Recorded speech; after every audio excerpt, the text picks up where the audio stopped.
ओम नमो भगवते वासुदेवाय। हरे कृष्ण। प्रिय श्रोताओं, व्रत का समापन निकट है। एक अद्भुत यात्रा की पूर्णता का क्षण, जब उपवास के माध्यम से आत्मा ने स्वयं से संवाद किया और मन ने प्रभु श्री हरि की शरण में विश्राम पाया। वरुथनी एकादशी का ये दिन जितना संयमपूर्ण था, उतना ही कृपालु भी। इस व्रत ने हमें सिर्फ भौतिक भोजन से नहीं, बल्कि आध्यात्मिक ऊर्जा से भी परिपूर्ण किया है। आज जब हम पारण करने वाले हैं, तो ये केवल शरीर को अन्न देने का समय नहीं, बल्कि भगवान को धन्यवाद देने का भी अवसर है कि उन्होंने हमें ये पुण्य कर्म करने का सौभाग्य प्रदान किया। द्वादशी तिथि के अंदर अंदर ही एकादशी व्रत का पारण यानी व्रत खोलना शास्त्र सम्मत माना जाता है। और पारण केवल भोजन करने की प्रक्रिया ही नहीं है, बल्कि ये संकल्प की पूर्णता का पर्व होता है। इसलिए पारण को पवित्र भक्ति भाव से नियम पूर्वक और भगवान श्री हरि के ध्यान के साथ ही करना चाहिए। जैसा कि आप सभी जानते हैं, इस बार 24 अप्रैल दिन गुरुवार को वरुथनी एकादशी का व्रत रखा गया है और द्वादशी तिथि की शुरुआत 24 अप्रैल गुरुवार को दोपहर 2:33 से हुई है, जिसकी समाप्ति 25 अप्रैल दिन शुक्रवार को सुबह 11:44 पर होगी। द्वादशी तिथि लगते ही हरिवासर का समय भी शुरू हो जाता है और हरिवासर के समय में व्रत नहीं खोला जाता। हरिवासर का समय 24 अप्रैल गुरुवार को रात 8 बजे तक समाप्त होगा। व्रत पारण के दिन यानी 25 अप्रैल दिन शुक्रवार को सूर्योदय होगा सुबह 6:01 पर, सूर्यास्त शाम 6:47 पर। ब्रह्म मुहूर्त का समय सुबह 4:24 से 5:12 तक रहेगा। प्रातःकाल पूजा का मुहूर्त सुबह 4:40 से 5:56 तक रहेगा। हालांकि आप व्रत पारण करने तक भी पूजा कर सकते हैं। इंद्र योग का शुभ संयोग बन रहा है, जो कि दोपहर 12:31 तक रहेगा। राहु काल सुबह 10:30 से दोपहर 12 बजे तक रहेगा। वरुथनी एकादशी का व्रत खोला जाएगा 25 अप्रैल दिन शुक्रवार को सुबह 6:01 से 8:23 के बीच में। ध्यान रखिएगा, यही वो निर्धारित मुहूर्त है जिसमें आपको व्रत का पारण करना है, यानी उपवास अपना खोल लेना है। क्योंकि शुक्रवार को सुबह से ही त्रयोदशी तिथि भी प्रारंभ हो रही है। त्रयोदशी तिथि में प्रदोष व्रत रखा जाता है। ऐसे कुछ भक्त भी होते हैं जो एकादशी के अलावा प्रदोष व्रत भी रखते हैं, या जो लोग गुरुवार का व्रत रखते हैं और अगले दिन प्रदोष व्रत भी रखना चाहते हो, उन्हें सुबह के समय व्रत खोलते समय ध्यान रखना है, सादा नमक का या किसी भी प्रकार के अन्न का सेवन नहीं करना चाहिए। आप केवल पंचामृत, मौसमी फल, आंवला आदि से व्रत खोल सकते हैं। बहुत अधिक आवश्यकता हो तो आप सेंधा नमक और कुट्टू के आटे आदि का भी सेवन कर सकते हैं। पारण करने से पहले आपको कुछ तैयारियां करनी होती हैं, जैसे प्रातःकाल स्नान करके तन और मन को पवित्र करें, भगवान विष्णु का पूजन करें, धूप दीप जलाएं, तुलसी का पत्ता रखकर नैवेद्य अर्पण करें और शुद्ध सात्विक भोजन पहले भगवान को भोग लगाएं, जिसमें तुलसी का पत्ता अवश्य हो। उसके बाद प्रसाद रूप में स्वयं ही ग्रहण करें। भोग में आप खीर, फल, शुद्ध घी से बनी मिठाई, पंचामृत रख सकते हैं, जिनमें तुलसी का पत्ता आपको रखना होता है। बिना तुलसी के पत्ते के भगवान अपना भोग स्वीकार नहीं करते। पारण की विधि के बारे में जान लीजिए। व्रत का संकल्प याद करते हुए भगवान श्री हरि से कहें, हे श्री हरि, आपको मेरा बारंबार प्रणाम है।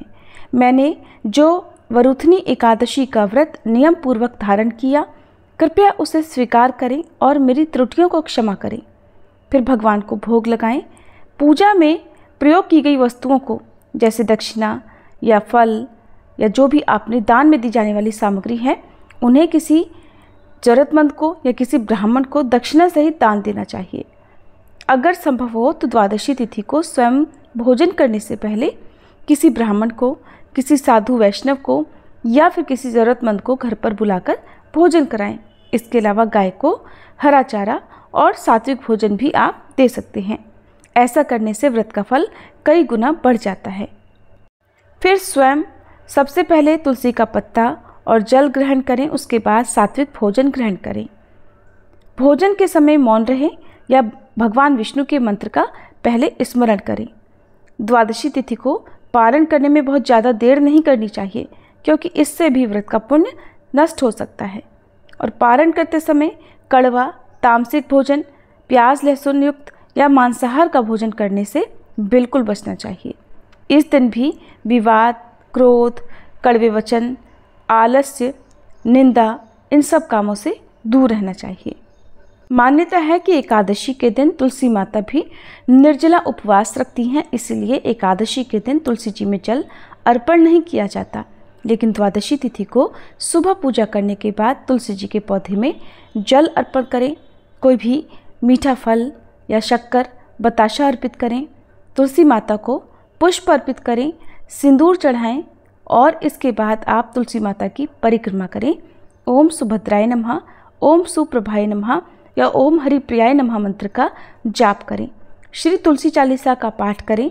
तुलसी जी के समीप बैठकर ही आपको तुलसी चालीसा का पाठ करना चाहिए और तुलसी माता की कथा का श्रवण भी करना चाहिए। जैसे एकादशी व्रत में एकादशी की कथा का श्रवण किया जाता है, उसी तरह पारण करने से पहले तुलसी माता की कथा का आपको श्रवण या पठन करना चाहिए। जैसा कि हमारे चैनल पर आपको हर पारण के दिन जो भी एकादशी है उसका विशेष भोग बताया जाता है, क्योंकि 24 एकादशियों में 24 तरह का भोग भगवान को अर्पण किया जाता है। तो चलिए जानते हैं इस बार वैशाख मास के कृष्ण पक्ष की वरुथनी एकादशी का विशेष और प्रिय भोग क्या है। इस बार का विशेष भोग प्रसाद है सूजी का हलवा। आप इस दिन सूजी का हलवा बनाकर भगवान विष्णु, भगवान श्री कृष्ण और माँ लक्ष्मी जी को प्रेम पूर्वक पवाएं। और इस दिन जल से भरे घड़े का, मौसमी फलों का दान करने से भी मनोकामना पूर्ण होती है। सुबह की पूजा करने के बाद आप भगवान विष्णु को अग्नि देवता के माध्यम से भोग अर्पित कर सकते हैं, जिसके लिए एक हवन कुंड में गाय के गोबर का उपला जलाकर उसमें हवन सामग्री डालकर घी से 11 या 21 बार आहुति देकर फिर जो भी भोग आपने भगवान के लिए तैयार किया है, जैसे इस बार सूजी का हलवा है तो आप सूजी के हलवे की 5, 7 या 11 बार आहुति दे सकते हैं। इसके बाद अग्नि देवता के चारों ओर जल का छींटा लगाना चाहिए। ऐसी मान्यता है कि अग्निदेव के माध्यम से भगवान विष्णु हमारा भोग स्वीकार कर लेते हैं।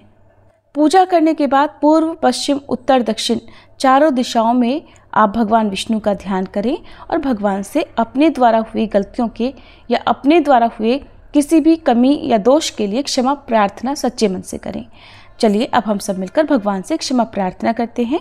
उसके बाद आप सुनेंगे पारण के दिन सुनी जाने वाली तुलसी माता की कथा। हे लक्ष्मी नारायण भगवान, हे केशव, मैंने जो यह व्रत आपकी भक्ति के लिए किया उसमें मुझसे अगर कोई त्रुटि, भूल या अपूर्णता रह गई हो तो कृपया उसे क्षमा करें। मेरे संकल्प में अगर कहीं भी मेरा मन डगमगाया हो, नियमों का पालन करने में यदि कहीं कोई गलती हुई हो, कहीं कोई असावधानी हुई हो, तो हे दयामय प्रभु, कृपया आप अपनी कृपा दृष्टि बनाए रखें। मैं अज्ञानी हूँ, अल्प बुद्धि हूँ, पर आपकी शरण में हूँ। आपके श्री चरणों में मेरी यही विनती है कि मेरे इस व्रत को स्वीकार करें और मुझे मेरे समस्त पापों से मुक्त करें। हे नाथ, मेरे तन, मन, वचन और कर्म से जो भी त्रुटियां हुई हों, कृपया उन्हें क्षमा करें और मुझे सन्मार्ग पर चलने की शक्ति दें। एक बार एक छोटी सी लड़की थी। जब वह थोड़ी बड़ी हुई तो उसे समझ आने लगी और तब से ही वह तुलसी माता की पूजा किया करने लगी। उसका हर दिन का नियम था कि तुलसी माता का पूजन करने के बाद ही वह भोजन ग्रहण करती। जब वह लड़की विवाह के लायक हुई तो एक दिन उसके माता पिता ने उसके लायक लड़का ढूंढकर उसका विवाह करवा दिया। लड़की को उसके माता पिता ने दहेज में एक तुलसी का गमला भी दिया, क्योंकि वे जानते थे कि उनकी बेटी को तुलसी पूजन कितना प्यारा है और वे बिना तुलसी के पूजन किए कुछ खाती भी नहीं। ससुराल में अब वह लड़की हर दिन सुबह उठते ही पूजा करती, तुलसी की पूजा करती, फिर उसके बाद ही खाना खाने बैठती थी। उसकी 2 जेठानियां भी थीं। वे दोनों उसको इस तरह पूजा करता देखती तो खूब मजाक उड़ाती कि बड़ी नियम धर्म वाली बनती है। उन दोनों को उस लड़की से बहुत ईर्ष्या भी होती थी, इसलिए अक्सर वे दोनों तुलसी जी का गमला छुपा दिया करती। वह लड़की बड़ी मुश्किल से ढूंढ ढांड कर वह गमला लाती, अच्छे से साफ करती और फिर पूजा करती और उसके बाद कुछ खाती थी। आए दिन उस लड़की की जेठानियां उसे सताने लगी और गमला छुपा दिया करती। किसी तरह से ढूंढ ढांड कर वह तुलसी का गमला लाती और पूजा करती। एक दिन तो उसकी जेठानियों ने क्या करा कि तुलसी का वह गमला ही दूर फेंक दिया। लड़की ने घर में आसपास उस गमले को खूब ढूंढा, लेकिन गमला वहां होता तब तो मिलता ना। वह गमला मिला ही नहीं। ढूंढ ढांड कर वह लड़की बहुत परेशान हो गई।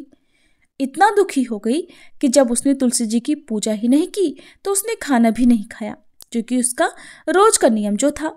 अब जब नियम टूटा तो वह बहुत उदास हो गई।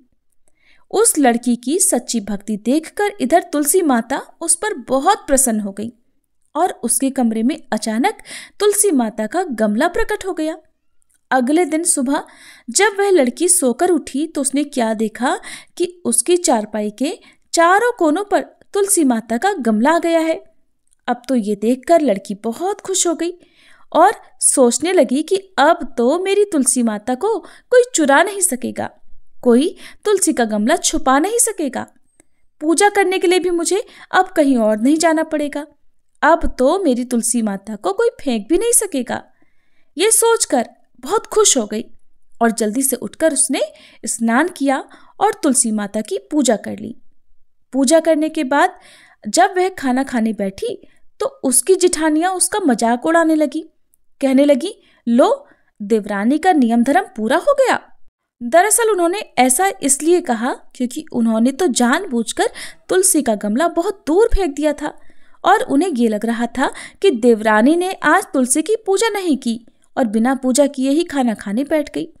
तब दोनों जेठानियां देवरानी को ताना देते हुए कहने लगी, हो गया तुम्हारा नियम धर्म पूरा, कर ली तुमने तुलसी की पूजा।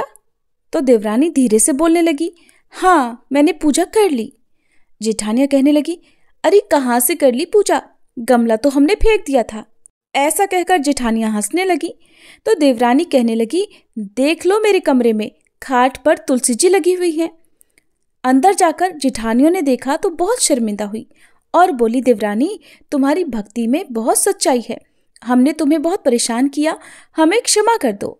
तब भोली भाली देवरानी ने अपनी जेठानियों को क्षमा कर दिया और तब से देवरानी और जेठानी मिलकर तुलसी जी की पूजा करने लगी और उनके घर में सुख समृद्धि के भंडार भर गए और उनके सभी दुख दूर हो गए।